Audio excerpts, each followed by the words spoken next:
GSRTC વિભાગ દ્વારા 182 નવી એસટી બસ ફાળવવામાં આવેલ છે, જેમાં આજ રોજ ધોરાજી ખાતે નવી 2 ગુર્જરનગરી એસટી બસ મૂકવામાં આવેલ, જે જૂનાગઢ આણંદ રૂટ પર ચાલશે।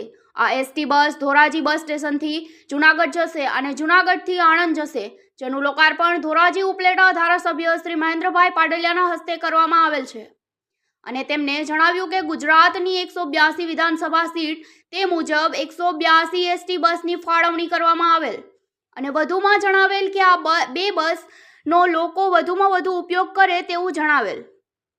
આ લોકાર્પણમાં ધોરાજી શહેર ભાજપ પ્રમુખ કૌશિકભાઈ વાગડિયા, ધોરાજી નગરપાલિકા પ્રમુખ પાયલબેન ધોળકિયા તેમજ અલગ અલગ મોરચાના હોદ્દેદારો, કાર્યકરો તેમજ સુધરાઈ સદસ્ય તેમજ શહેરીજનો બહોળી સંખ્યામાં હાજર રહ્યા હતા।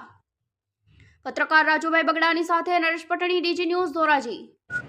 ST depot manager Dhoraji Pir Dangar આજ રોજ જે 182 બસો ગુર્જરનગરી જે જીએસઆરટીસી ને ફાળવવામાં આવી છે, એમાં જુનાગઢ વિભાગને પણ 16 બસ ફાળવવામાં આવી છે।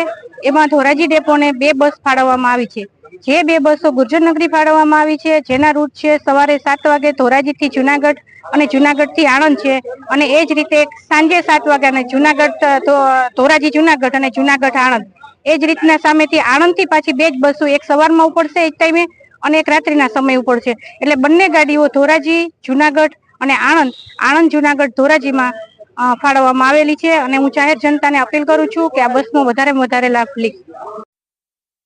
182 વિધાનસભા સીટની 182 નવી ગુર્જર નગરી બસ શરૂ કરવાનું જાહેરાત કરી અને આ કાર્યક્રમમાં રાજ્યના કર્મઠ મુખ્યમંત્રી શ્રી ભૂપેન્દ્રભાઈ પટેલ અને નાયબ મુખ્યમંત્રી હર્ષભાઈ સંઘવી દ્વારા એનું લોકાર્પણ થયું।